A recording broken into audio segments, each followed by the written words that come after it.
just gonna hit record then.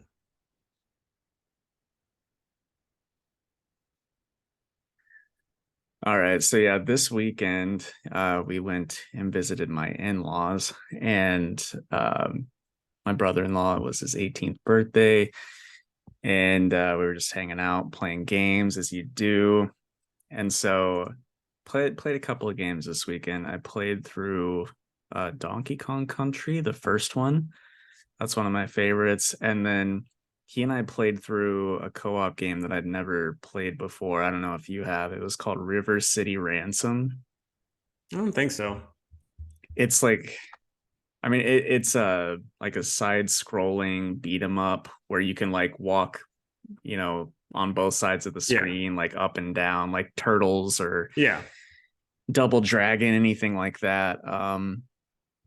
But it was funny because the whole premise of the game, it's like you're a couple of high schoolers named Alex and Ryan, and this guy, it's like the evil Ernie, uh and the school gangs have taken the whole town hostage and Ryan's girlfriend. It's like, holy shit, the whole town and Ryan's girlfriend. Well, she's from out of town. Right, yeah, she Yeah. must be. She must be. Um, but anyway, you go through it, we beat the game, and at the end, you never see Ryan's girlfriend. It's just like, yeah, you guys saved the day, and Ryan's girlfriend, went shopping at the mall. The end. Ryan's like, It's dude, I like, swear she's real. I know the whole time. I'm like, okay, his girlfriend from out of town. Yeah. It's just like, and that's the end. Like, no, like peck on the cheek or a thank you. It's just, oh, she went shopping. You know how ladies are. Yeah. Alex is like, okay, bud. Oh man, it's funny. They're like, the map is like decently big, and by the map I mean when you go to the next screen and then up or Mhm. down. But there's like little spots like strip malls where you can go in and buy food that'll up your stats or whatever. But then there's bookstores that give you can read the a few books, and a couple of the things it'll give you are stone fists and dragon feet. And so if you learn those, stone fists make you punch super fast, and dragon feet you can kick really fast. Um, and then if you save up enough money for $99.95, you can go into the shoe store, and there's a bunch of shoes, but that $100 pair of shoes are the Texas boots. So that coupled with the dragon kicks made those last couple of bosses pretty easy. I just Um, I just think it's funny that they're like, yeah, you know what's fast? Stones. We're gonna give them stone hands so they punch extra fast. Like, yeah, what? yeah, I know, right? It's very silly, but I mean, as you can probably pick up, the whole game was quite silly. Yeah. Oh, Um, I just have a funny story about Donkey Kong Country. So mm, one year, it was like the year after that Super Nintendo came out that everyone wanted, that like that had Donkey Kong Country on there. mhm. You know what I'm talking about? Yeah, Yeah, because you got one. Well, the year after, Bree was like, "Oh, I really would like that because I love that Donkey Kong game." So I'm like, "Oh yeah, I'll find one." I lied. Uh, I couldn't find one anywhere, and then I found one on Mercari, and so I'm like, it was a good price. It was still pretty high, but I was like, it was a good price, so I get it. And then, like I already rate the person. I didn't try the thing out. I just, like, okay, perfect. We get it. It's actually just like made to look like a Super Nintendo. It's just a Nintendo emulator with only like old Nintendo games. Like Mario is on there. Then like the rest are like weird ones, like old Japanese ones where we can't even read what it's oh, saying. come on. That sucks, Yeah. man. Yeah. But was Donkey Kong Country on it? No, because that was a Super Nintendo game. didn't even have the old Donkey Kong games on there. Oh man, and those games, so no offense to those that like them, those games suck. They're really hard. They're really hard. So like the first one was, but I played this one. I think it was Donkey Kong 3, and I remember playing that and be like, this is weirdly easy.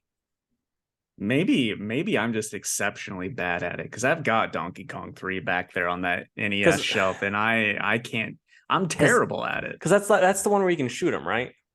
Because there was one where like he was like on two things and you could shoot him and he'd go up.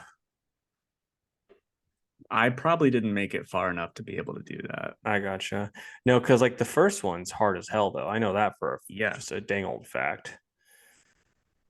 And I think number two was like Donkey Kong Jr. or something. Or one of them, the character that they call Donkey Kong is actually DK Jr. It depends on the lore you're looking at because it's like because there's game theories out there where Donkey Kong that we follow in Donkey Kong countries, Donkey Kong Jr., but then there's other people that say no, Cranky Kong is the original Donkey Kong, and then his grandson is the main character. So like, where's Donkey Kong Jr.? Because then like our Donkey Kong is Donkey Kong the third. Well, Donkey Kong Jr. is in I think the Super Nintendo Mario Kart. He is, yeah. So maybe that's his only proper appearance. Took a turtle shell. He's dead now.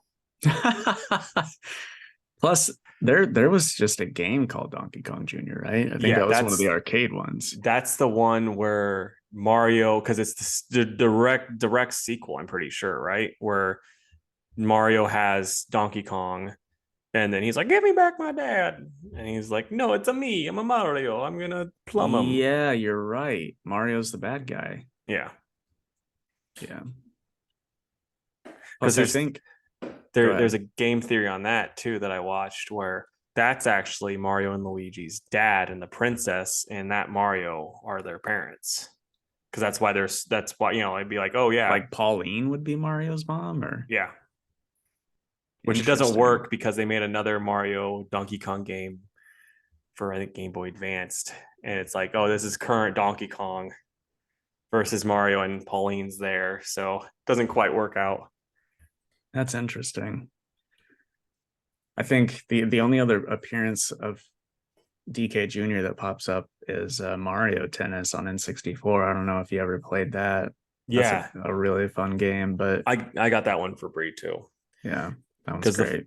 The first year, because yeah, this is another thing. The first year, she was like, "Oh, I love the N64. I love Donkey Kong on it." So I'm like, "Oh, cool. I'll just get her N64 and Donkey Kong and some other games." I got her tennis, but then she was like, "Oh, this isn't the Donkey Kong I wanted." I'm like, "This is Donkey Kong 64," and she just doesn't know her video games, and she meant Donkey Kong for Super Nintendo. Man, well, that's interesting. Yeah. Donkey Kong 64, though, I mean, that's a fun one too. That isn't that wait, is that the free roam one? Yeah, I tried playing that. And I'm like, boy, I don't know what the hell to do. And I'm not, and like, I hate this controller. Right. It's probably just one of those things where like it was great when we were kids, but now it sucks. Yeah. Cause it's like, I don't know how I played so well. Cause I was pretty good with the N64 controller back in the day. Was so good with that back then, where I'm like, now I'm like, how does this work? I'm like every old person with a phone when I try to go back and play like something where I have, that's like actually kind of difficult. Like Smash Bros. I can do, but like where you have to control the camera. Yeah, the Bond games. Mm-hmm. The Bond games, like you had to move, and then there was like a weird in between aim assist, or you could hold the right bumper to just stand still and aim. And that shit's hard now. Yeah. I mean, like, because I never played Bond really for N64, but I did play the Turoks all the time. Oh, Turok was great. And I tried to come back and play that during college. Like, this used to be awesome. I don't know what happened. Yeah. Yeah. Turok was great. The best thing, because like our mutual friend, Mr. Barker, had those games. That was basically all we played at his house was that. And our favorite thing was to get the bow. You'd shoot some guy in the foot, and blood would spurt out of their neck. Yeah. One sec. Blew the door open. So I was like, well, I better let the girls in. And they're just out there playing around being stupid. I paused it on my end, but now that I just said that, it'll probably need editing either way. So I mean, it doesn't matter. I kept mine going, because it doesn't matter for me because all I do is cut this out. Yeah, you're right. We're still on the YouTube segment, so yeah. Anyway, last thing that we played I couldn't believe that he had bought this, but my brother-in-law found a Philips CDI and the Link game for it. Do you know the CDI? Not really. I Okay. recognize it, but not well versed in that stuff at all. So a couple episodes back when Alex was on, he and I were talking about this because he wasn't familiar Yeah. either. But essentially, Nintendo was going to let someone else make their games and their consoles, and they decided to go with Philips. Um, so the thing looks just like a VCR, but it's technically a console, and they made terrible, terrible games. One was called Link: The Faces of Evil, and the other was called Zelda: The Wand of Gamelon. So my brother-in-law bought Faces of Evil. It's god awful, dude. I mean, true. I'd never like this was my first time actually getting to like properly play it, and it's just not playable. Yeah, dude, that kind of reminds me. So I listened to this podcast a couple years ago when I was in the tractor. It was a tractor podcast I was listening to, and it was about Nintendo and Sony when like Nintendo approached Sony to make the Nintendo PlayStation, and then they backed out last minute, made the N64 instead. And it's real good. Like I'll have to like try to find it against this show to like have you listen to it because I think you'd get a good interesting kick out of it because it's just like how they're like, yeah, we want you guys to do this, and then they're like, wait, you want money? Yep. And then the PlayStation outsold everything for several years. Yep. But yeah, if you ever get time, Casey, just look up like a quick, Link Faces of Evil cut scene to see the animation. It's so fucking bad. But hey, if you guys are listening and you want to watch us play it on a Twitch stream, buy it for us, send it to Jake on Telegraph Road, his place of work, and then I will come down there and we will play it on Twitch for you guys. Yeah. It's You're only gonna put you out somewhere in the like $300 to $400 range. Yeah, So so for our listeners, that's nothing. yeah. All right. I think that was all that I had to say about my gaming escapades this weekend. All right. What's up, everybody? Welcome to another episode of the Two Worlds Podcast. I'm Jake, and with me, as always, is the Donkey Kong to my Diddy Kong. It's Casey. What's up, buddy? Not much, man. I should be wearing a tie. I know. And no pants. Yeah, well, you know me. Yeah. How's it going, man? How's your week? Oh, not too bad. I got to go see one of my favorite comedians. He was up in Bloomington, and then he was down. Like, I could have just been like the weirdo that followed him the whole time because then he went to St. Louis after Bloomington, and then he went over to Carbondale. So I could have Oh, easily gone on the Geth tour, but I just went to the one. But how it was it? was Did he have like new material he was doing, or? basically he's getting his hour ready. So he just did once, one easy hour. Talked to him afterwards. It was crazy. I met him probably 5 years ago when he was touring with Burbigs, and like so I like came up to him. I started talking to him. And he's like, "We've met before, haven't we?" I'm like, "Yeah, like 5 years ago when you were in Champaign with Berbiglia." And he's like, "Okay, that was a while ago." I'm like, "Yeah, I'm surprised you remember me. I've actually lost weight, so it's like shit. I guess I haven't lost that much." And he's like, "No, it's just your face. It's just memorable." That's hilarious, man. That's super cool that he remembered Yeah, you. How was the material? Was he funny?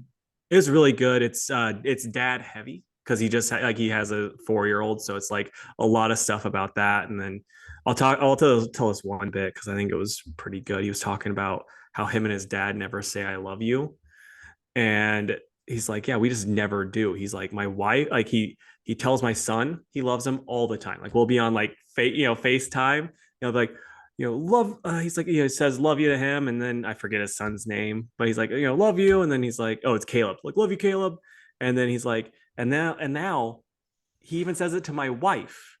She's like, "Love you, hey Hallie," or whatever her name is. And he's like, "See ya," like, "Bye." Son. Yeah, and it's like he's just like, "Yeah, we just it's I don't know." It's like, I don't think we're ever gonna say it either. And then he had a whole story how he knew his dad loved him. I can tell you off the air, but we don't. I don't need to spoil his stand up for our handful of listeners. Sure. But no, it's really good. When the special comes out, you guys should watch it. Right on. Speaking of specials, did you watch the Chris Rock one? Not yet. Is it? Did you? Just the one thing that's going around on Twitter about him talking about the whole Will Smith thing. Oh, was that funny? Yeah, I mean, I've always thought Chris Rock was funny, and you know, I think you have to know that if you're gonna do something to Chris Rock, he's gonna fucking roast you at some point Oh yeah. on his next special, which Oh yeah. he did. So, and you know, all the people that are just like, oh, he should be thankful that Will made him relevant again. It's like you just don't have a fucking clue about anything. No. He's always been relevant. You're just an idiot. Yeah. 100%. But yeah, I need to watch the rest of it though. Yeah, I've been meaning to check it out. I just like I don't watch near as much stand up as I used to. Like there was a time where I was like watching every single thing on Netflix. Then I started watching a lot of bad stuff, and I'm like, okay, I need to quit. Dude, okay, so like I'm speaking as somebody that isn't super familiar with like SNL and like current comedians. I know a lot of people have a lot to say about uh oh gosh, what's the one guy, he's on SNL and he was banging Kim Kardashian for Oh, a Pete while. Davidson, Pete Davidson. I know a lot of people don't like him, because he's but not funny. well, sure, that may be. But I saw a clip from one of the roasts that he was a part of, and he was hysterical on it. Like Well, with he a lot of the would, roast, people they aren't writing their own jokes. right? You don't think he does though? I mean, he probably wrote some of them, but Yeah. I would. Yeah, I can't. I just don't think that dude's funny at all. Well, I haven't seen anything outside of that, so I have no opinion other than that, 3 minutes he got on the roast. You could Yeah, tell he cut deep on some of his jokes, and that always makes me laugh. which I mean, I didn't see him on. I've seen him like being made fun of. I'm like, yeah, he should not pull punches when everybody's joke about him is his dad dying in 9/11. So it's like, Yeah. go ahead, go as hard as you want, bud. Right. I can't even think of who it was, but the part that made me laugh the hardest, he was like, "This lady's here, but if you're here, who's out in the field scaring, birds away from our crops?" Yeah. And I was just like, "Oh my god, it was so funny, so funny." But anyway, um, yeah, we kind of went off on a tangent there. I mean, rightfully so. There is not much news this week. That is very true. Very true. But I have one piece of news and it is microscopic. So I'm just going to Yeah. say it and then we'll go down your list. Okay. So somebody tweeted James Gunn, I think this was earlier today, and they asked him about how much of the chapter 1 slate did you tell us about? And he said less than half. So do what you will with that info. It's like, yeah, so I'm gonna do another money making movie like you know, Ambush Bug. Right. The 7 soldiers of victory. Yeah. Ugh. It's like, well, I actually just want to hear people's response to know if I should make a Wonder Woman movie or not. Okay, so I'm just gonna go like levels of excitement, I guess.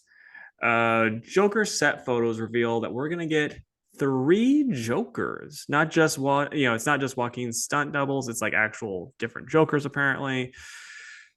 I mean, I read a theory where it's like since Joker's crazy, it's gonna be just different Jokers, like different forms of his personality talking to him, which I think that could work. But if it's like the Defoe route, because I don't know if you heard this, Defoe wanted to be like the imposter Joker that goes against Joaquin's Joker. I would hate that because that would not be very good. But I don't think it's gonna be good either way. So what do I know? But Yeah. Yeah, I kind of thought that it would have to be something to where it's not actually three Jokers, you know. yeah.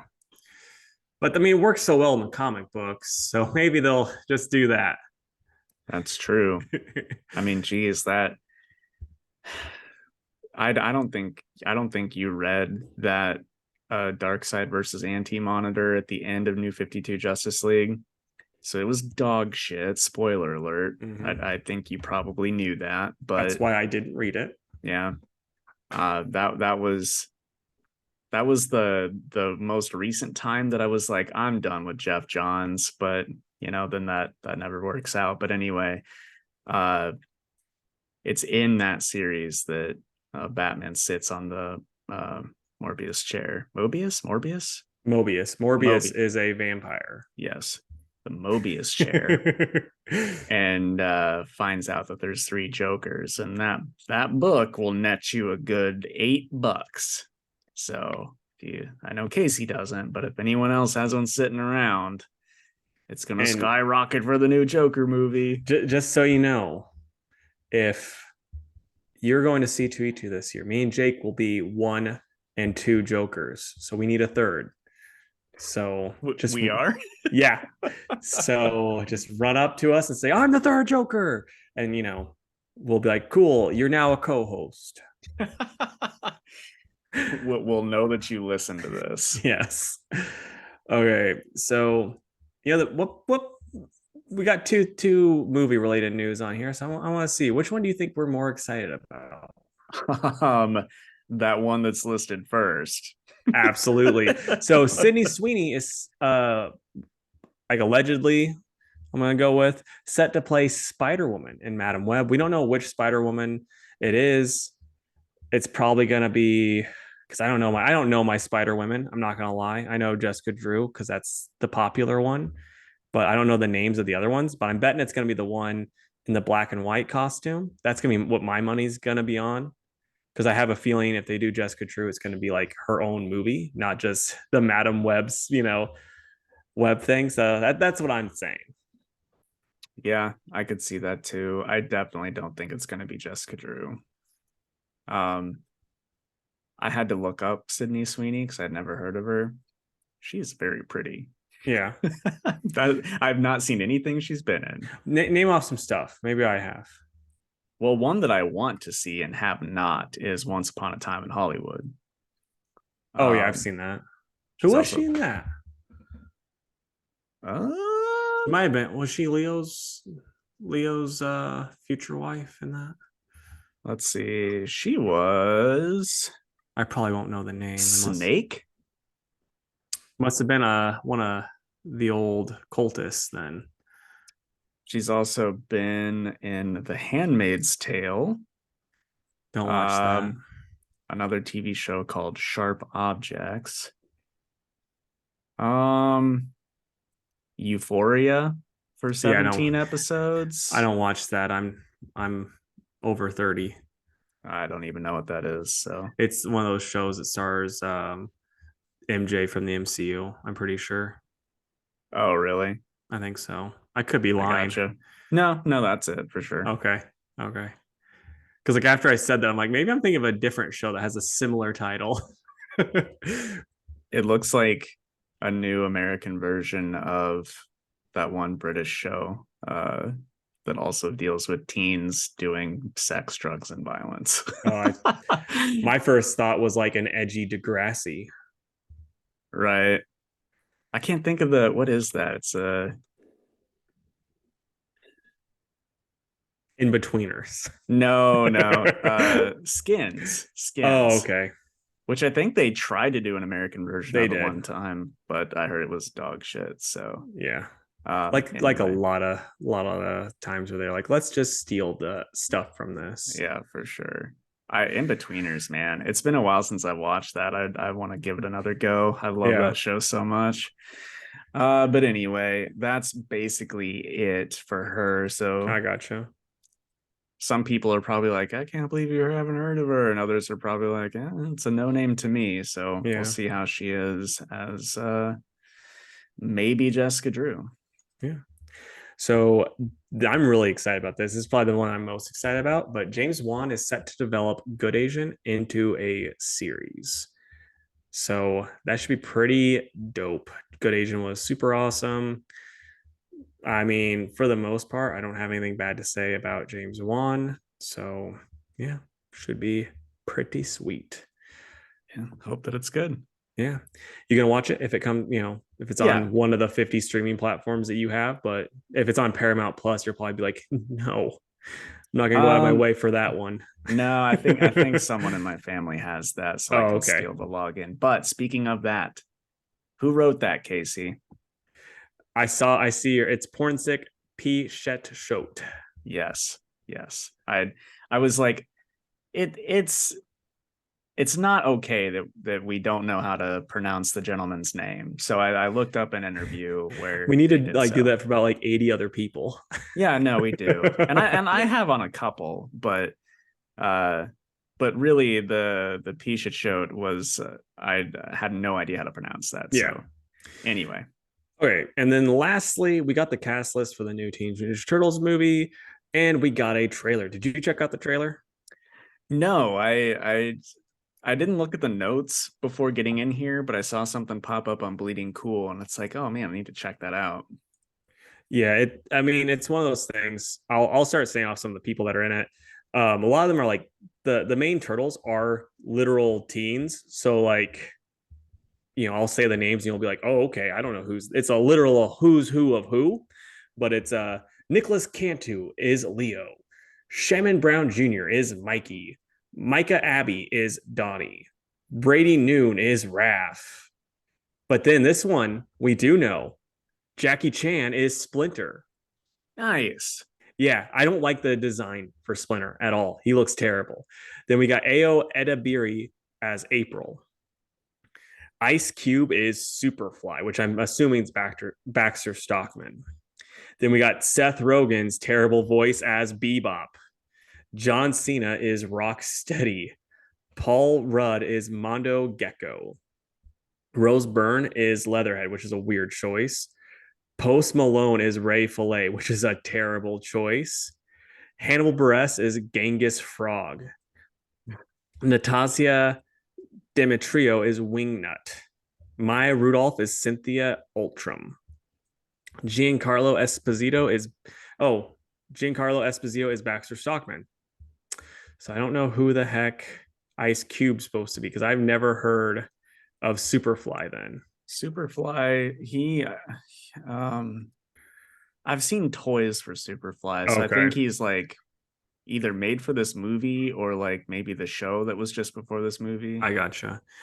But yeah, no, they got a pretty good cast for the most part. I mean, for the little trailer we saw, I'm not sure how I feel about the turtle's voice, and I'm not a fan of the art style. It's kind of hyper stylized, so I think it's gonna be kind of one of those ones where it's like, yeah, I really like the, everyone's gonna be either like, I really like this or I really don't like this. The most annoying part though is since they are going younger, April they made a teen and they made her overweight and black. So now we have to deal with people on Twitter going, oh, if you like this, you're a social justice warrior. And then you have the other crowd going, if you don't like this, you're a racist. It's like, my God, both of you all are awful.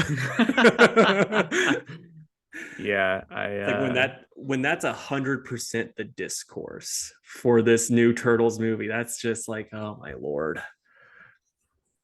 yeah, I can't wait. I can't wait to hear my fucking backwoods customers come in and talk about that. It's just gonna be like, dude, shut up. This movie's not for you.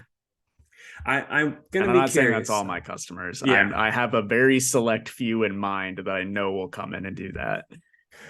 but it's like it's Preston and Alex, isn't it? Yeah, for sure. But no, my one thing I'm curious about is, do you think, because you don't hear Jackie Chan as Splinter in the thing, but do you think Jackie Chan will be better than Mako? Because I'm gonna say probably not. No, nope. Um, Mako's one of those like uh he's just in a tier of his own Yeah. that can't be touched. Yeah. But I mean, a lot of that has to do with Uncle Iroh, but I mean, obviously Splinter is also up there too. No, I agree. Like it's I have a feeling this movie, whereas like the 90s Turtles movie and then the one that came out when we were in high school had like the kiddie moments, but they were still more like, oh yeah, you can enjoy this as an adult. This one's going to be more for kids, I really Yeah, think. So it's like, you know, it should be fine. yeah. I actually liked that one that came out when we were in high school. No, I liked it a lot. I mean, I will say I can look at it now and say they did stupid things with it. I mean, I enjoyed it a good bit, but when you have the turtles and then you go, yeah, we're making this new movie and we're not going to have Shredder in it, and then be surprised that it didn't make a ton of money and we don't get Right. any more, like I get Yeah, yeah, for it. sure. I always thought that there was going to be a sequel with Shredder in it. I mean, I think that's what they wanted, but then it was like, oh, you didn't have Shredder in this one. You just had these weird things in it and a lot of like angst. So Just the Foot Clan, right? the Foot Clan showed up, but they weren't. They even helped them. Like they were sort of good guys in Oh it. yeah, you're right, man. It's been a really long time since I watched it. Because yeah, they had like those one things that were like from a different dimension that they had to get put back in and stuff. Yeah, but I mean, this one sounds like it's gonna have maybe too many bad guys. Maybe like I really think a big part of it is because they casted so young. They're like, let's get some, like you do with these movies anymore, where it's like, yeah, we have these unknowns and we need these other names to kind of sprinkle in here and make it a little bit less likely to fail. So I think that's what they're doing. But I mean, I think Shredder's supposed to be in it. They're just kind of waiting to reveal. So I hope that's the case anyway. Yeah, some of those names I had to look up again because I mean, as much as I like the turtles, I'm not like a massive turtle head.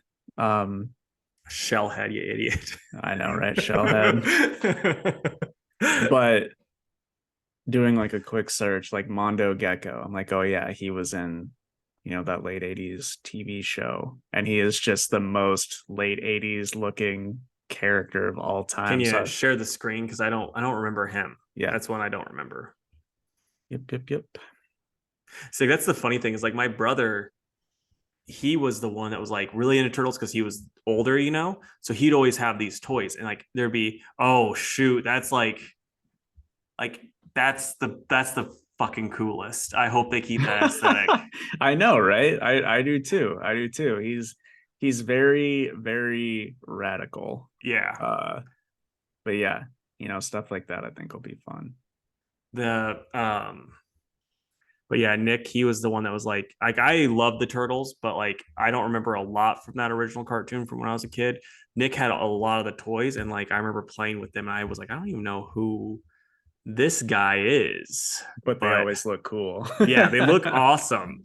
But so yeah, I think it'll be perfectly fine. And I think it's gonna be, I'll say this, I think it's gonna be more just from that teaser trailer, it's gonna be more like the 80s cartoon and less like the comic or the 90s movie. Sure. Which Turtles is a kid's thing, so it makes sense. Yeah, agreed. I still rather enjoy those live action movies from the Oh, 90s, dude. even the really bad, like was it 3 when they were going back in time? Yeah, three's pretty rough. And honestly, two's pretty rough too. Mm-hmm. One straight banger, like Yeah. so good. Yep, I agree. And if you're listening to this and you go, actually, I really love Secret of the Ooze, let us know down below. Be like, let us know what you like about that ooze. Yeah. And I mean, I was all about the U's when I was a kid. Yeah, So I was an ooze head when I was a yeah, kid, and yeah. then now I'm just like, it's not as good as the first one. Why would I rewatch this when I can watch Raph and Casey fight? For sure. All right.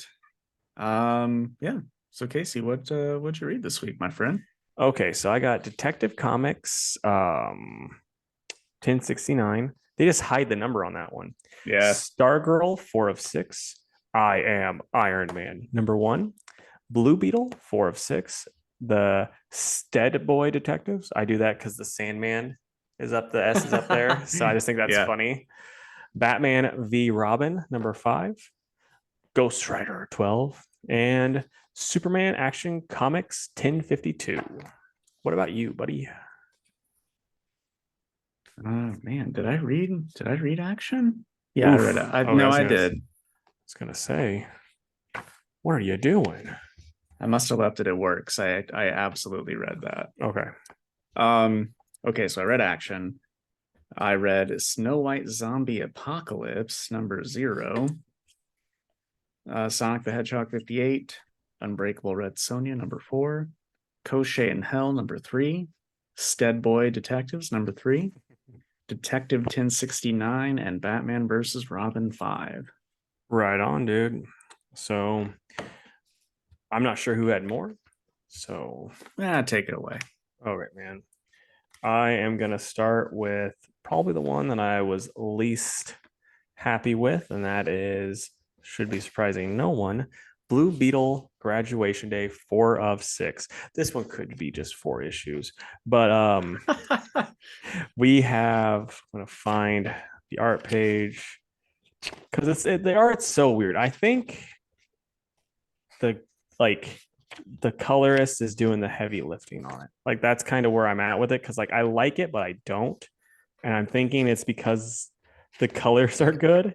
So it's by Trujillo and Adrian Gutierrez on the art, with Will Quintana doing the colors. And so I'm gonna first, like, again, there's parts where Jaime just starts speaking in Spanish, and you're like, oh, okay, cool. Let's hope I can pick up on context cues on what's happening, because I don't speak Spanish. Real quick, correct me if we've talked about this before. As a shop owner, when I'm doing the order form, there's a like covered D, but that's actually just the whole issue in Spanish. So, do you think the parts that are in Spanish in your version are in English Lord, I hope. in the all Spanish version? It would be like, it'd be even better if it's like it's in Italian. Oh yeah, just If it's like way crazy. Jaime's just Italian in the Spanish version. Yeah. So it's he's like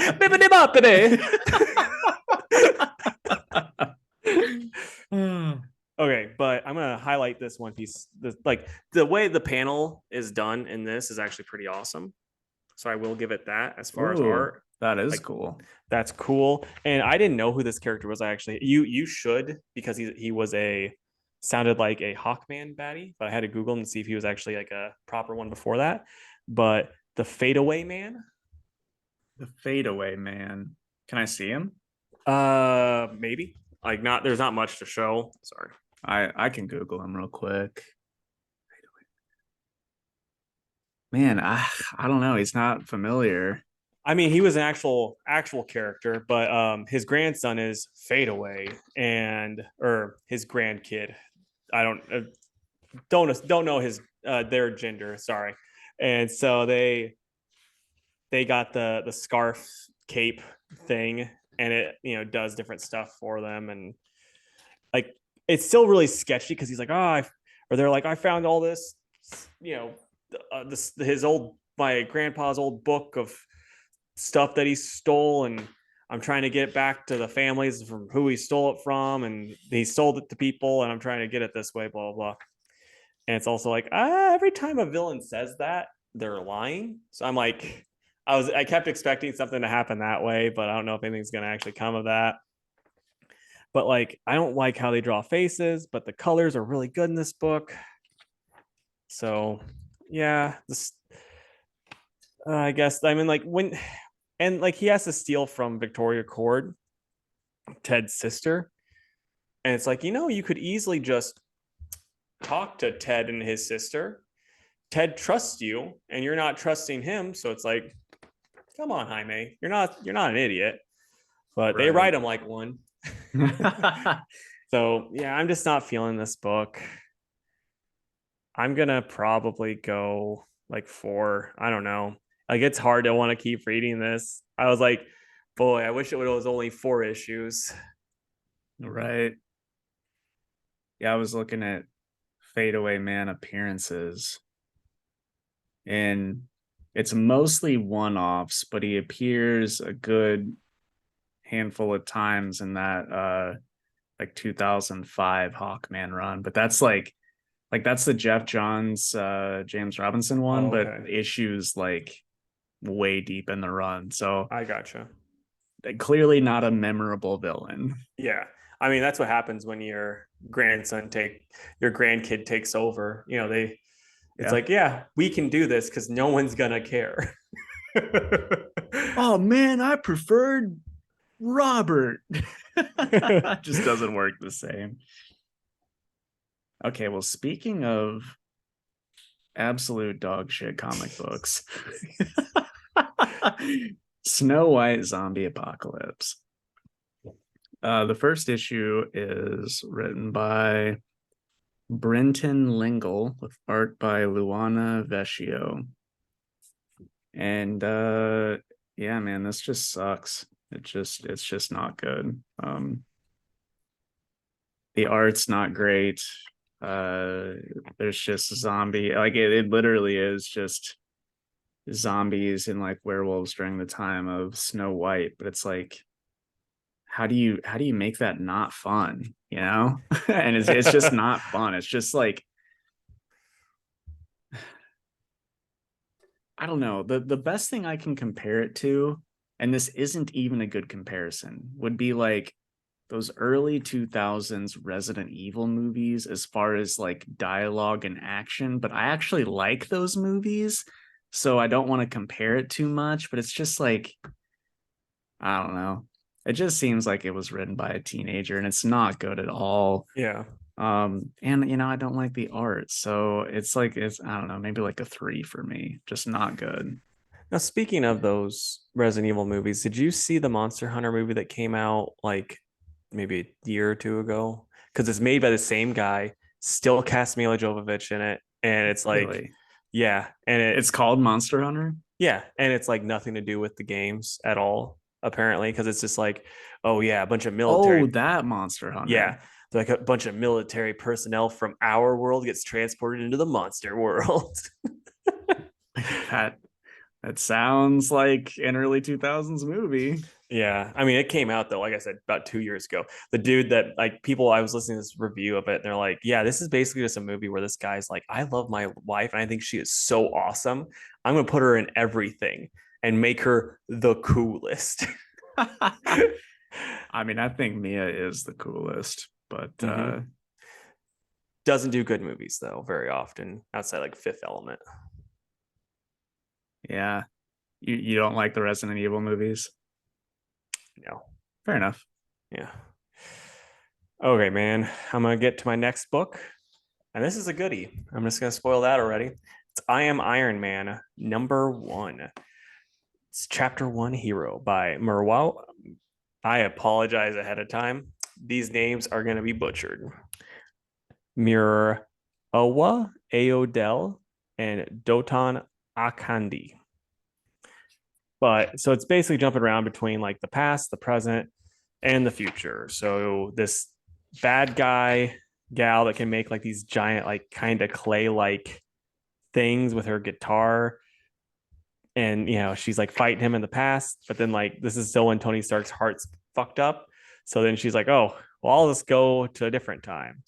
And so then it goes to the present, and he's like planning on the fight, and then they do the big fight, and it cuts to the future, and he ends up beating her in the future and all that stuff, and then basically saves the day. And I'm like, how are they going to make this whole thing a series? Like, that's the one thing. Like, I was captivated from the beginning to end. The art in it is very good. Like, here, I'll show you a bit of the art. Okay, sure. Like, it's very good art. Stories, like I said, very captivating. I'm very like invested. I'm interested in seeing where it goes. But at the same time, I'm like, what the hell are they going to do now? Like, this was a very good one issue. Like, it started and it ended. So I'm like, what's the plan?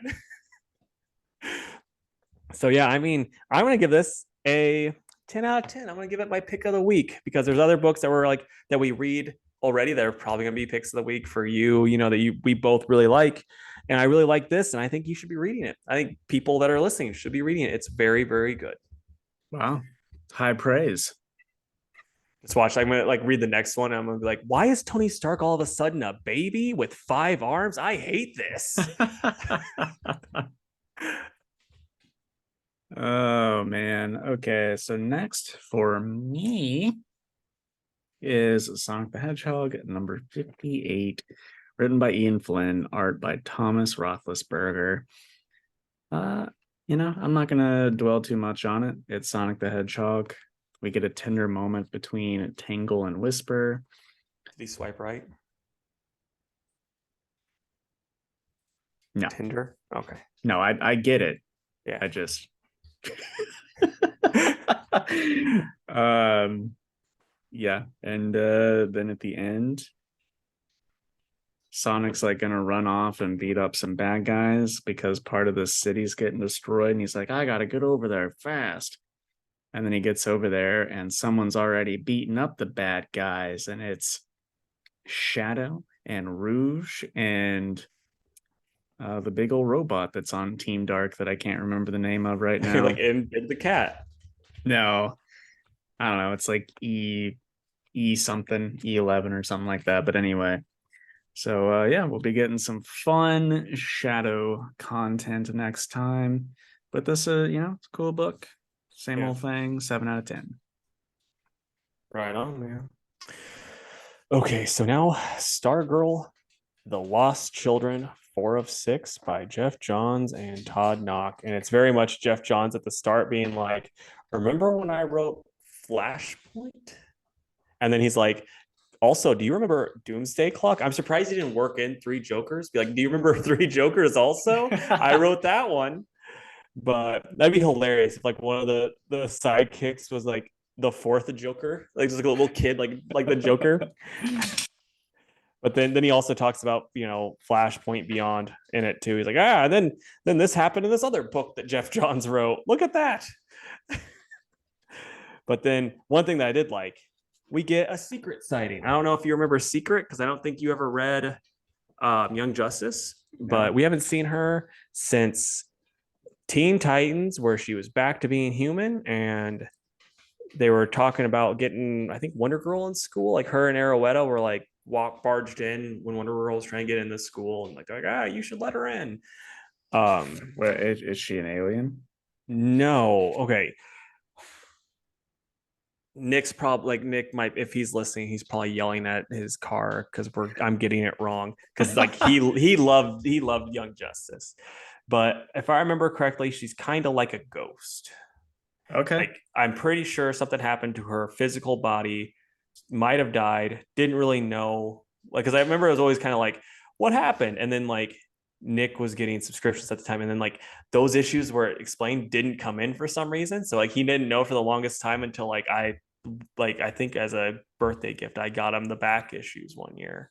So then like that's how I found out that. But there's still one issue that's like he could never get until I think he found it on his own. But yeah, so like she's here with her powers again because like that was the thing. Like when she got her body back, she didn't have powers anymore, so she was just depowered. But I don't think Jeff Johns listens that much to the continuity of things, so he doesn't care that much.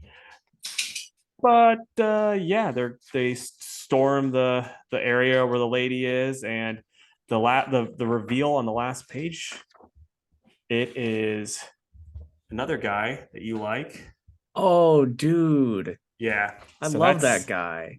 it's interesting to see where you know what's going on there with him because he's buying the kids, so he's a part of the Epstein Island, I'm assuming, that they're on right now, the the island where the kids never grow up and they are kidnapped.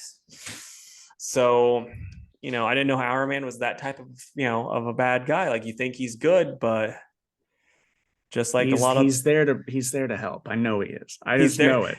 They're like, yeah, you're buying these children. That's always a good way to start helping.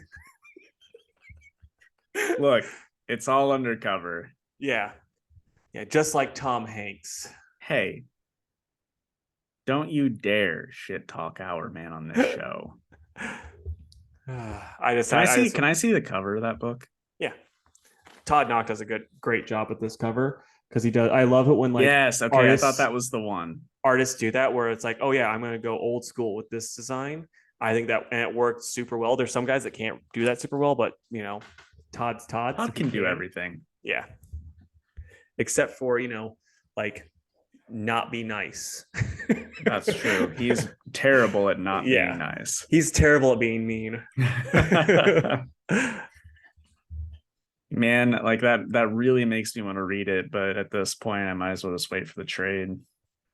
Yeah, I mean, if I'm being honest, like all you really have to do is like read the first issue and then this one. Not a lot's happened in the issues between. Yeah, fair enough. It's just Maybe like I'll do all that you need to instead. know is Stargirl is stuck on an island with a bunch of kids, and then Our Man's buying them, and then you're like, oh okay. Quit trying to make him sound bad. I haven't seen him in like 20 years of comics. Yeah, he's like, I only need an hour with each of them. Okay, you're done. You're done. Anyway, moving on. Uh, I'll do Unbreakable Red Sonja number 4. It's written by Jim Zub and art by Adrian M. Garcia. It's a fun book. This So the last issue ended where they were in this temple, and then the monster things that had been chasing them get summoned there in that temple. But in this issue, young Sonja slits the throat of the head priest, which nobody was quite expecting, myself included, because she's a child.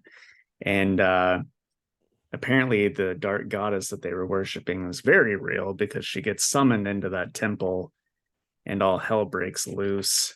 And it ends with Sonja getting zapped by the dark goddess and then waking up like in the future, but not like modern time shit that I can't stand that they do, just like a little bit in the future uh where she's at now. So, or maybe like Old West time, something like that. It's like I didn't get enough, but it's enough to know that it's not crazy far future. I gotcha. So I'm definitely interested where it's going. I know that it's going to be a limited run, so curious what's going to happen in how many issues, but a really solid issue. I'm glad that I'm liking this Sonja one after Immortal ended. So pretty cool. Plus, covers are always killer. Yeah, it'd be really funny if she got teleported to like early 90s, late 80s. And so she had to like, I gotta change. I don't look anything like these. So then she gets the 80s, 90s superhero aesthetic that I love so much. Including the squishy face thing, Oh yeah. the Shatterstar helmet. Yeah. Pouches, just pouches on pouches. Yeah, pouches galore.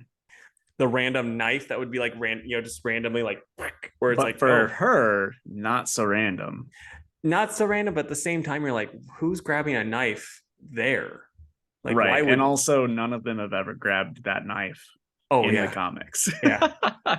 Like um, we had a cable toy. I almost called him Caleb. We had a Caleb toy. Caleb, my favorite X-Man. And he just had two random knives, like right on his pecs. It's like, oh, Of the course he peck did. knives. Like, Classic. was it like part of him, or could you take him out? It was part of him. So like Yeah, this would have been I think scuba cable. nice. Scuba Caleb. Scuba Caleb. I don't think I gave it a grade, so I'm Okay. gonna say 7.5. Yeah, did I grade Stargirl? Because I don't think I did. I think we started talking about Our Man and his weird buying kids. So I'm gonna go 5. Art's good, but it's still kind of like not a lot's happening. Like this was like the most stuff that happened, but still not like it's just like, oh, okay. I'm glad that I, read those past books that Jeff Johns wrote because he still told me about them. But next up, it's Ghost Rider 12 by Benjamin Percy and Corey Smith on the art. It's crazy, man. Ghost Rider goes to Savannah, Georgia, and You've already used this term. I'm gonna use it again. All hell has literally broken loose. Wow. It Yeah. looks cool. Oh, it does. And like he sees this demon. The demon's like, "Oh, you've already been here. You killed a bunch of people." And he's like, "I wasn't here. What are you talking about?" And so then he starts like the demon summons a bunch of zombies, and like they're in a graveyard. So uh Ghost Rider goes to grab like a cross, and he goes, "The cross is death, and so the cross will be my sword." And he pulls it out of the ground, and it just becomes like this flaming sword, and he just starts cutting up these zombies. So cool. And so then, And yeah, like they're like, "Yeah, we think it's another Ghost Rider," and it's like, "Oh, and another Ghost Rider is messing up. You know who it's not going to be? It's not going to be Robbie. It's going to be Danny." Just straight up, because he's the fuck up of the Ghost Rider family. Robbie Race is just like working on cars, never doing anything wrong, and Danny Ketch is just like, "Oh, I'm gonna be in a comic again. Well, guess what? I'm gonna cause all hell to break loose." ride a not great looking motorcycle. Oh, dude, I love his motorbike. Oof. It's again that '90s aesthetic. I know. But it looks like two big dopey eyes on the windshield. Yeah, it's awesome. But I'm gonna go 9.5 out of 10. I like this book a lot. I've loved about every issue so far. Nice. Okay, next for me is Koschchei in Hell #3. It's written by Mike Mignola with art by Ben Stenbeck. This issue is all action. So at the end of the last issue, he kills a couple of witches on this beach, and there was a demon in like a bottle that was stoppered up. And the demon's like, "I'll help you if you let me out." And he's like, "You can never take a demon for its word, but I genuinely do need the help. And I think I could take you, even if you tried to betray me. So I'll let you out." He's like, "I'll take you to where the rest of the witches are." And he does. But there's also this other big, crazy monster looking guy who looks cool half the time and then not cool the rest of the time. Oh yeah. I Um, like that he has like no hair up top, but the hair on the side. yeah, totally rocking like a monk look. Oh, I was Um, going with like dad in his 40s from a sitcom. yeah, well, that too. Either way, he's balding. Yeah. Um, Like I hate my wife. Oh, takes all my money. so yeah, he takes care of all those guys and gals, and he's like, "Oh man, I'm so tired. I haven't been this tired in so long. I'm just gonna close my eyes for a bit." And the demon's like, "Yeah, I'll watch over you." And then he wakes up in the morning, and the demon is like full grown again and has pretty much sucked all the blood out of Koschchei. So he just looks like a skeleton wrapped in skin. And the demon's like, "Well, you said you couldn't trust me, and you were right." And just kind of tosses him off a cliff into the water. And a big old sea monster comes and gulps him up and swims off. And then it says to be concluded. So really don't know what's going to happen next, but this was a cool issue. It's literally just Koschchei hacking up a bunch of witches and that one monster. So, no complaints. 8 out of 10. That's like something that would happen in Adventure Time. Like Yeah. early funny Adventure Time where it's just like, "You're right, you can't trust me." Agreed. That's why early Adventure Time is the best. Yeah. I'm just down to our Muchis. I don't know about you. Yeah, me too, Okay. actually. You want to start with Action Comics since you don't have yours, and then we can go action and then whatever order you want to do the other three in. Yep. All right. What order do you want to do the other three in? So I have them stacked right. Um Batman versus Robin, Detective, Stead Boy. All right. Okay, so Superman Action Comics. We have the first part. It's called House of Metallo, written by Philip Kennedy Johnson, with Rafa Sandolvo on the art. And that background noise is one of the dogs eating, just if you can hear that. But yeah, so Metallo is fighting Superman in this, and he fights the whole super family. And yeah, they win, of course. Like Metallo's not gonna get the kill, and we get some background on Metallo, and then we also get the reveal. Because as I was reading this, I was like, man, this seems very off from Superman that we got. Like Lex doesn't seem the same, that he's doing all this stuff because it's not anywhere. And then it's just like, and it's revealed it's not Lex. So it's someone else is doing this stuff. So what do you think of this issue? Like this first story? We'll talk about each of the stories. Sure. I liked it quite a bit, honestly. I'm loving, well, I mean, I know we're going to talk about the others, but I'm liking all the stories in the book, which really has not happened very often in I the know, right? past. But no, the first one was solid. I like the direction it's going, and the art is really good. Art's really good. Story's really solid. I'm interested in seeing Metallo family, like they're gonna do to fight the Superman family. Like that should be pretty interesting. The only criticism I had, and maybe you disagree, Superman uses freeze breath on Metallo, throws him out into space, Yeah, doesn't go get him. yeah, I'm like, he could die though, and I just don't think Superman would do that personally. yeah. No, I agree with you. That is accurate. Like they didn't do enough to try to, because it should always be trying to fix them. Like that should always be what Superman's trying to do. So Yeah. I do agree with you there. But yeah, no, I thought that was a solid start. And then we have Home Again, Part 2 by Dan Jurgens and Lee Weeks on the art. This one, the story itself, I was kind of so with, but the art in it is super good.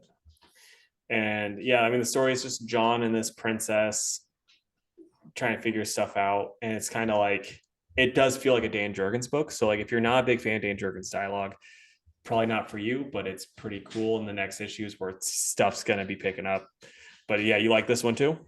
I loved it, honestly. I thought I liked the first one. I thought this one was even better. The princess is cool. I just like where the story's going. And like you said, the art is just chef's kiss. Yeah. I really want more of this art. Yeah. And then the last one is the Power Girl story, and it is by Leah Williams and Margaret Savage on the art. And I like this one more than the Garfield one. Yeah. It was I good. I thought this one was like less dialogue heavy. The art was still awesome. Like Dude. way that the artist does just the panel related stuff. I'll show one part because it's really good. Oh, well, this is the one I had in mind, but Yeah. that one's really good. And then yeah, I mean it's neat, and it's also like I'm not super familiar with this version of Kara because there's been like 50 different ones. That's the one I was talking about where she punches through. Yeah. With this version of Kara, because it's like it seems like they're still doing like New 52 Kara, where like because the one I was more familiar with was the one that's like very much not well liked. It was the Jeff Loeb era pre New 52 one, because that's the one that I had read, and I didn't read any New 52. And so this one's like kind of seems like she's got a bit of a stick up her butt, and so like it's kind of good foil for Power Girl, and that works really well. It's well written, like I said, more enjoyable than the Garfield one. Yeah. I'm enjoying it. I like how they kind of tackle just her relationship with the super family, because I don't think Yeah. that's really been tackled much. Mm-hmm. So clearly, she needed to get that off her chest. And it's nice to see it. It's like, oh yeah, we don't invite you to like family meals. Maybe we should do that. Yeah. But where you at with this one, man? And honestly, like a 9, it was really That's good. that's right where I'm at too. It would be a 10 out of 10 if it weren't for Superman throwing Metallo into space and not seeing if he's okay. Yeah. All right. Batman versus Robin, number 5. It's written by Mark Waid with art by Mahmoud Asrar. And boy, this is just one of my biggest annoyances that this series started, then it left to do Lazarus Planet, and then it's ending Lazarus Planet on this final issue of the series before it. It just doesn't make any damn sense to me.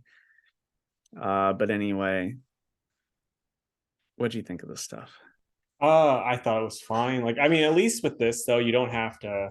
you didn't like, I don't think you had to really read Lazarus Planet. They do a good job of Jeff Johns in it, Yep. and being like, yeah, this is what happened for you.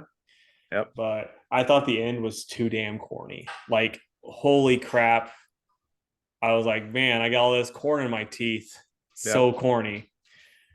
But There is no more formidable team than Batman and Robin. yeah. I was thinking in my head, like, how funny would it be if Robin's like, okay, I can't do this against him. You know what I gotta do? I gotta wake up fail safe. Dude, I would have thrown this book in the trash. I really did like the rest of it though. Monkey Prince was pretty neat, I think. His powers are cool.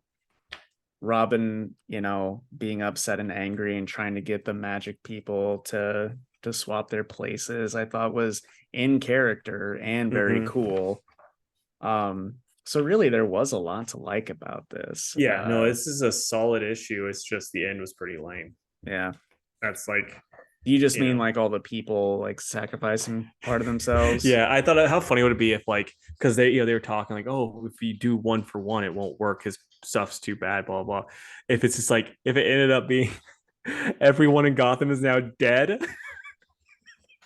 Like, yeah, we didn't know how much it would take, but all these people that gave up their power to be Batman, they're dead now. Batman's like, what did you do?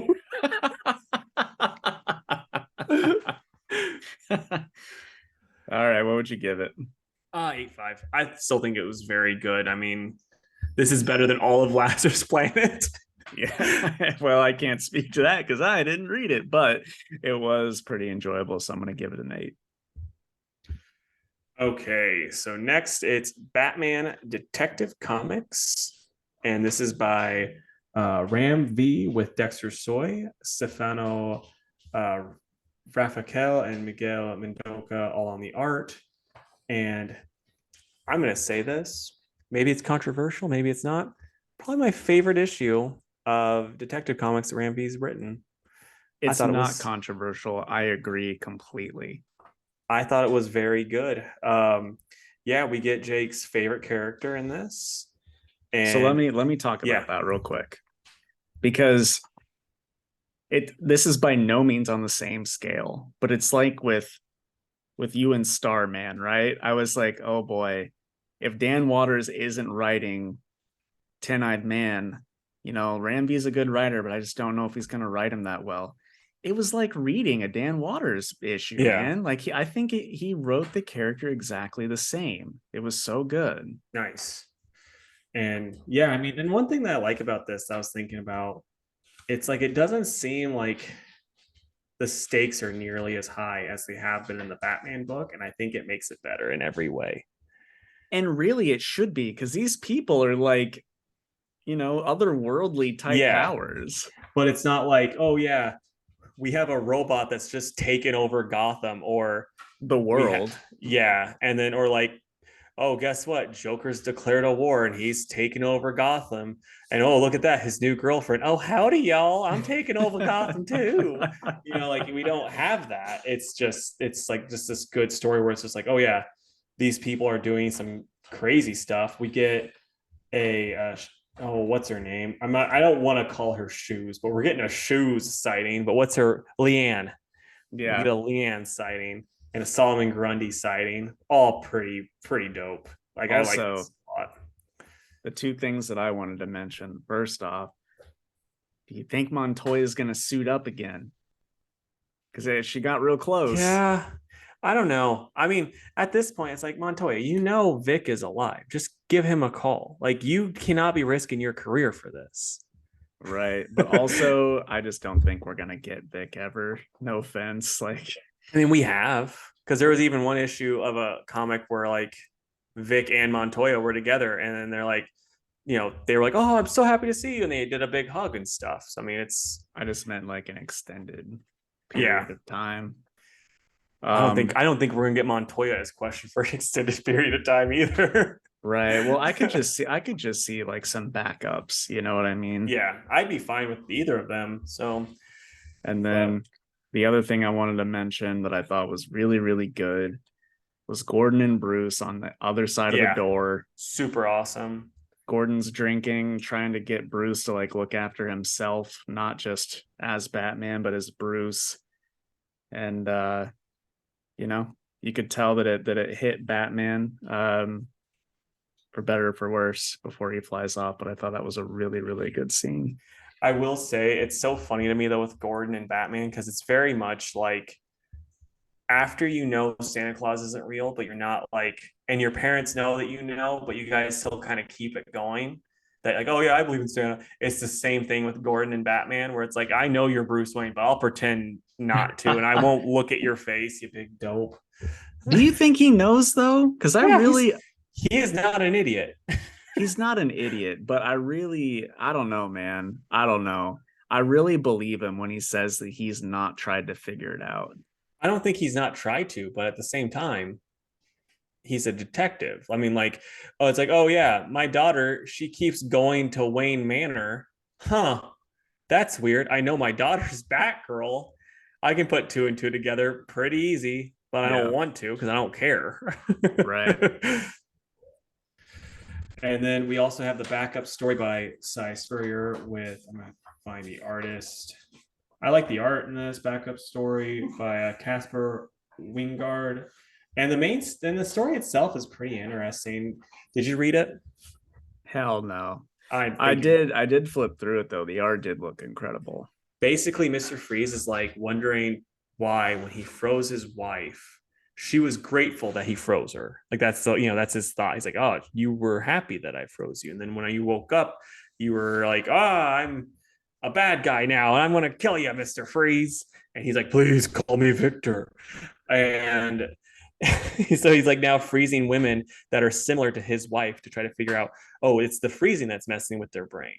And that's the whole thing. And it's like it's an interesting take. I'm not gonna lie, I skimmed it, but I was like, this is fine.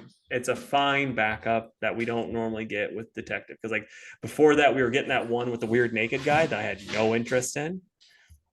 And this one, I'm like, this is actually better than that. Yeah. It's still size Spurrier, I unfortunately. know. Where you at with this though, man? Because I didn't read the backup, I'll give it a 9. All right. I'm gonna go 8. I liked it a good deal. Just didn't love it. All right. And that leaves us with Stead Boy Detectives number 3 by, hold on, Pornsick Pichashode and Jeff Stokely on the art. And this one, dude, because I haven't said it yet, is my pick of the week. Yeah. I thought this was an outstanding issue. It's very good. I enjoyed a good bit. Just, yeah, I just like it a lot. I don't know. There's not a lot, nothing bad to say about it. We get, more of the same with this. I think it's crazy how that one kid died. Like that was wild. I wasn't expecting that. So, okay. That's one of the things I wanted to bring up. He writes this like somebody has gone through extreme bullying for being Taiwanese, right? Yeah. Either he's witnessed it firsthand or secondhand through a friend.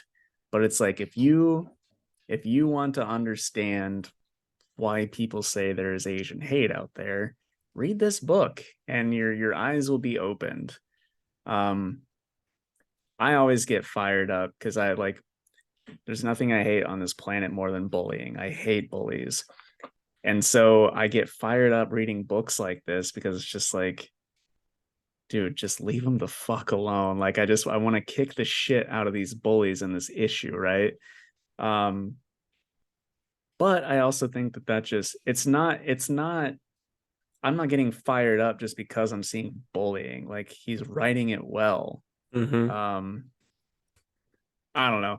There's just something where if you've lived it, I think it translates a little better. But I think he can just write these kids well in general, as too. It's just it's not like Dan Jurgens writing younger people where there's sort of a disconnect. It doesn't feel like that at all. Yeah. No, I agree. just everything about this was cool. The art's good too. The one ghost kid turning into a snake is pretty cool. Yeah. There's so much to like. And then we get that little twist at the end where is it Edwin or the other one? Charles? I think it's Edwin. I think Charles is the one that's thinking in his head.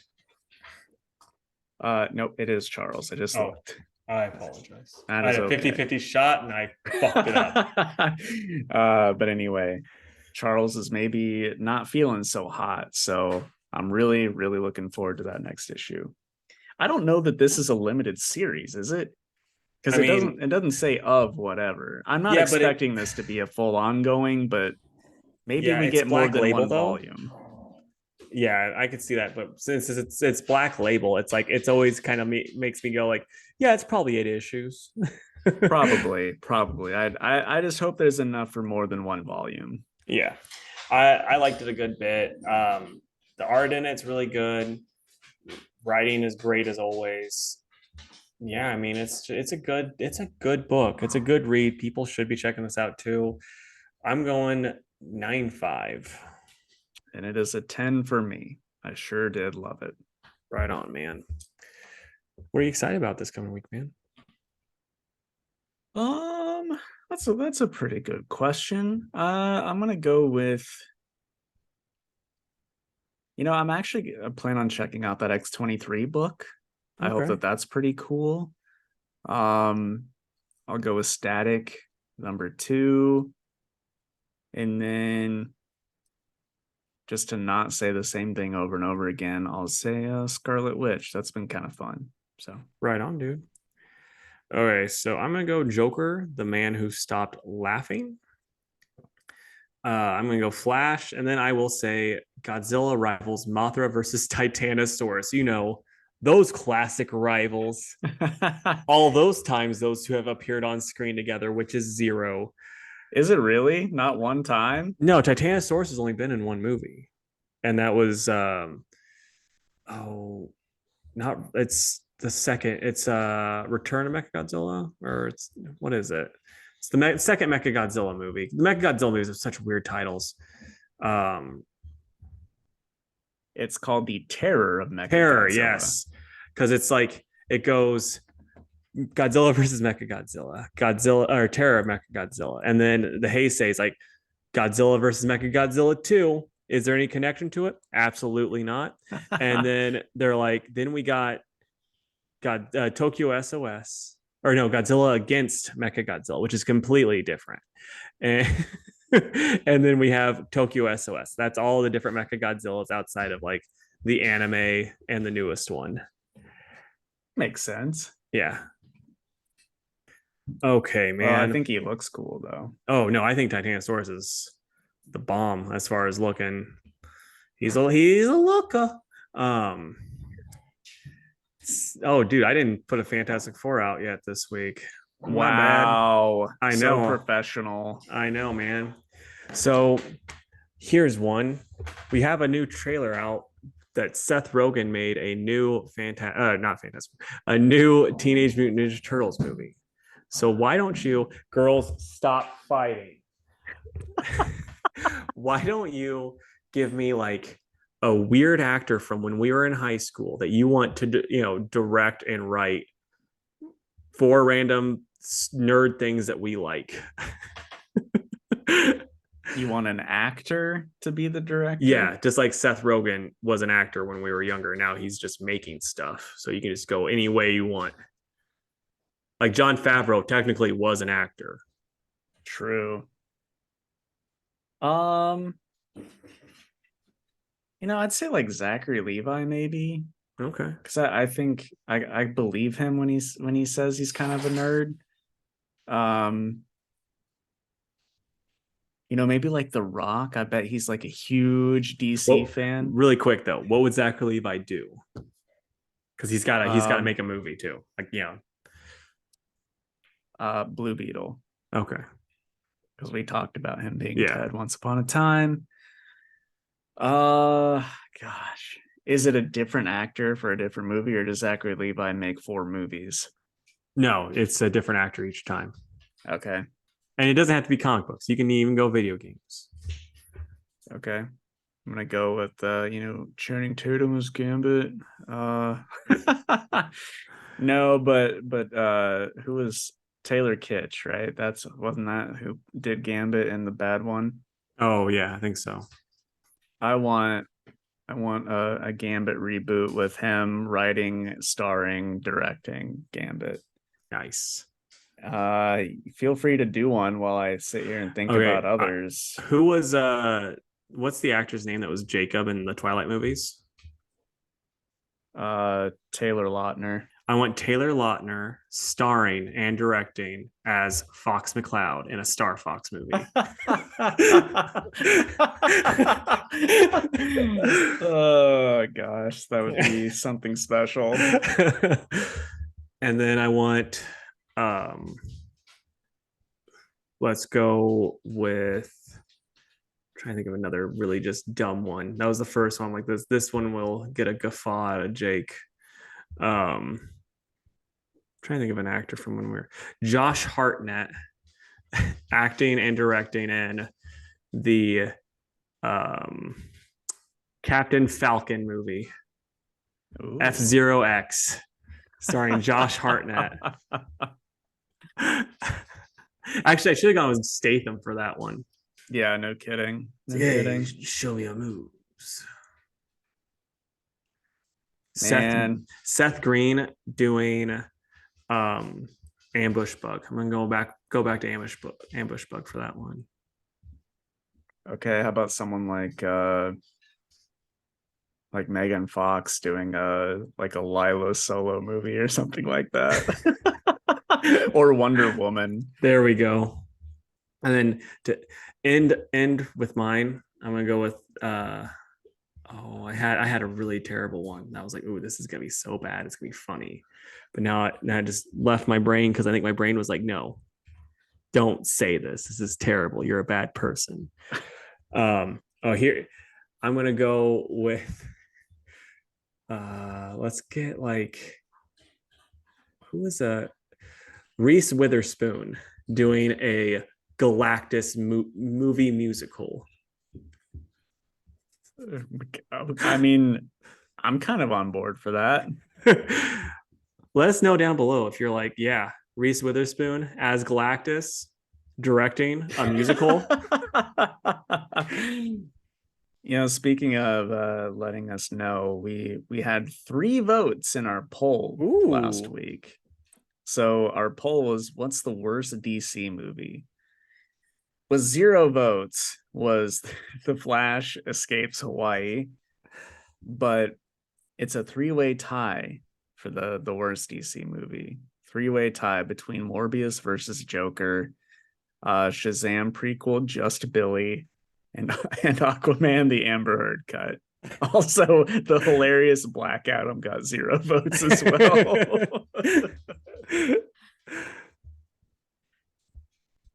Any usual. All right. I think that's the end of the episode. I think so. Closing pluggaroonies. If you would, please go to facebook.com/trueworldspodcast, where we are so active. we gotta delete it. I'm thinking about I think we should keep it up. Might as well. We just need to find a way to link the Instagram to it, so then when you post stuff, it'll just automatically go there. I'm sure that we can. Yeah. Drag and drop. Sorry. I know we need to. This is a reminder to do that. Anyway, on Twitter at 2_worlds_PC and on Instagram at 2worldspod. You can email us at 2worldspodcast@gmail.com. And if you would, like and subscribe to the YouTube channel. It's 2 Worlds Podcast on YouTube. Leave a comment down below. Tell us what weird actor you want to be a director this time around for what weird movie. And then also tell your friends, or even tell, if you're at the comic book shop and you see some weird, big, loner stranger, he's hairy, doesn't look like he has any friends, he smells bad. Just go up to him and be like, hey, you got any friends? And he goes, no, I just know people. I just read comics. I don't really. I just work. I don't do anything. I'm just, I'm pretty lonely. Like, hey, you got two new friends now. And then when he goes, you and who else? I'm like, oh, no, no, not me. It's Two Worlds Podcasts. Give them a listen. It's really Definitely good. not me though. Yeah, yeah. No, maybe clean up a little bit. Maybe we'll talk. I don't even know you, dude. I'm just saying these guys, they accept all comers. It's So very true. maybe give them a try. All right, guys, we would love to stay in chat, but we have to go over to Cranky's cabin where he tells us how much of a piece of shit we are. So Yeah, he's gonna be cranking those bananas for sure. bye, guys. Bye.